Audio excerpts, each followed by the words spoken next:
আসসালামু আলাইকুম। সবাই কেমন আছেন? আশা করি সবাই অনেক অনেক ভালো আছেন। আপনাদের দোয়া ও ভালোবাসায় আমরা সবাই ভালো আছি। তো আজকে আবারও চলে আসলাম আরও একটি নতুন ভিডিও নিয়ে। তো আজকে সারাদিন কি কি কাজ করলাম তো সব কিছু আপনাদের সাথে এই ভিডিওতে শেয়ার করেছি। তো অবশ্যই আপনারা ধৈর্য সহকারে আমার পুরো ভিডিওটি কন্টিনিউ করবেন। আর যদি ভিডিওটি ভালো লেগে থাকে, কোথাও একটু ভালো লেগে থাকে, তো অবশ্যই ভিডিওতে একটি লাইক দিবেন আর ছোট্ট একটি কমেন্ট করে আমাকে উৎসাহিত করবেন। তো এদিকে আমি এই যে মরিচের চারাগুলা দেখতে পাইলেন, তো এগুলা আজকে মানে লাগাবো কি, তো তার জন্য তুলে তারপর এখানে নিয়ে নিলাম। তো এখানে যে গোবর আর মাটি একসাথে করে গলে তারপর এগুলা রেখে দিয়েছি, বিকেলবেলা লাগিয়ে দেব। তো এখন একটা সেমা জায়গাতে এগুলা রেখে দেব যেন এগুলা শুকিয়ে না যায়।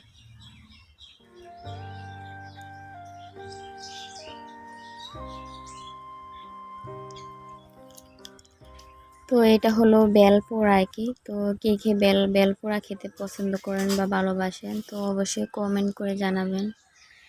তো এই বেলটা কিন্তু ভালোই ছিল, মোটামুটি তেমন একটা খারাপ ছিল না। অনেক বেল তো অনেকটাই তিতো লাগে, তো এটা মোটামুটি ভালো আছে।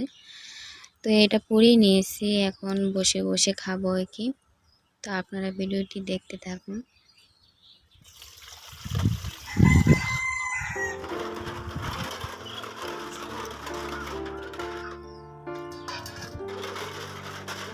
তো থালা বাসনগুলা মানে সকালে খাবার দাবার খাওয়ার পরে ধুইছিলাম নাকি, তো এখন ধুয়ে নিতেছি। আর প্রচণ্ড গরম পড়েছে, তো কি বলবো, মানে কোনো কাজ করতে ইচ্ছা করে না। তো যাই হোক, এখন এই যে আবার দুপুরে রান্না বান্না আছে, তার জন্য এই যে মাছ কেটে নিলাম, মাছগুলো ধুয়ে নিতেছি কি।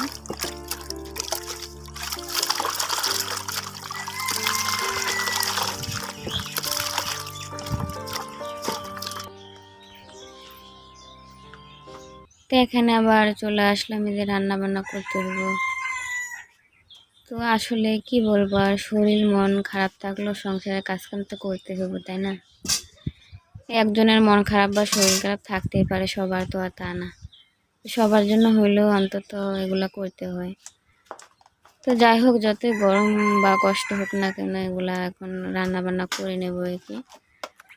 তো আমার প্রিয় ভাইয়েরা, আপুরা, আঙ্কেল আন্টিরা, ছোট ছোট সোনামণিরা, দেশ এবং বিদেশ যে যেখান থেকে ভিডিওটি দেখতেছেন, আশা করি আপনারা সবাই অনেক ভালো আছেন। তো আমার ভিডিওটি আপনাদের কাছে কেমন লাগলো অবশ্যই একটু কমেন্ট করবেন, আর কে কোথা থেকে ভিডিওটি দেখতেছেন সেটাও একটু কমেন্টে জানাবেন, অনেক ভালো লাগবে। আর যারা আমার চ্যানেলে নতুন আছেন বা আগে আমার ভিডিও কখনো দেখেন নাই, আজকে নতুন দেখতেছেন, তাহলে আমার চ্যানেলের সাথে থেকে যেতে পারেন। তাহলে আমার প্রতিদিনের ভিডিওগুলো আপনারা দেখতে পাবেন। তো যাই হোক, আপনাদের সাথে অনেক কথা বলে ফেললাম। তো এই যে এখন এই যে রান্না করতেছি, এই যে আলু দিয়ে মাছ রান্না করব আর সবজি রান্না করব। তো সব কিছু আপনাদের সাথে শেয়ার করব। তো অবশ্যই ভিডিওটি কন্টিনিউ করবেন, পুরো টেনে টেনে দেখবেন না, কারণ একটা ভিডিও তৈরি করতে অনেকটাই কষ্ট হয়। তো অবশ্যই আপনারা সেই কষ্টের দামটা দেবেন একটু। আর অনেক খারাপ লাগে যখন আপনারা ভিডিওতে কমেন্ট করেন না বা ভিডিওটি দেখেন কিন্তু একটু লাইক দেন না, সেটা দিতে হয়তো ভুলে যান, মনে থাকলেও মানে মন চাইলে দিতে চাইতেছি কিন্তু হয়তো কোনো কারণে ভুলে গিয়েছেন। তো প্লিজ মনে করে দিয়ে দেবেন, প্রথমে লাইক দিয়ে তারপর ভিডিওটি কন্টিনিউ করবেন, তাহলে আর বলে হবে না।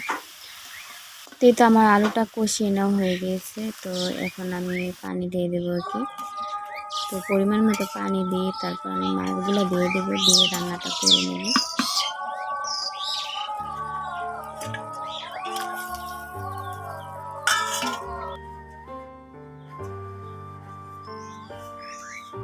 তো আমার মাছগুলো দেওয়া হয়ে গিয়েছে, তো আমি এইভাবে করে আমি রান্নাটা শেষ করে নেব আর কি।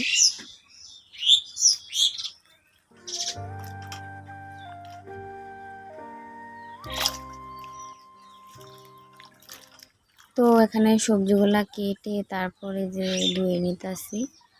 আর আজকে রান্না করব লাউ দিয়ে সজনে ডাঁটা রান্না করব। আর এদিকে আলু তরকারিটা কিন্তু হয়ে গিয়েছে, আমি নামিয়ে নিয়েছি, জিরা গুঁড়া দিয়ে দিলাম উপরে।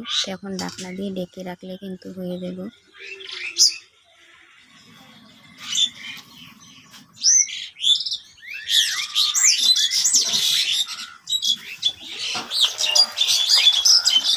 সেদিকে আমার সবজি রান্নাটা হয়ে গেছে, তো সেটা আর আপনাদের সাথে শেয়ার করলাম না, তো অন্য একদিন শেয়ার করবো। তো আজকাল করি না। তো আমার রান্নাটা কিন্তু হয়ে গিয়েছে, আমি এখন নামিয়ে নেব।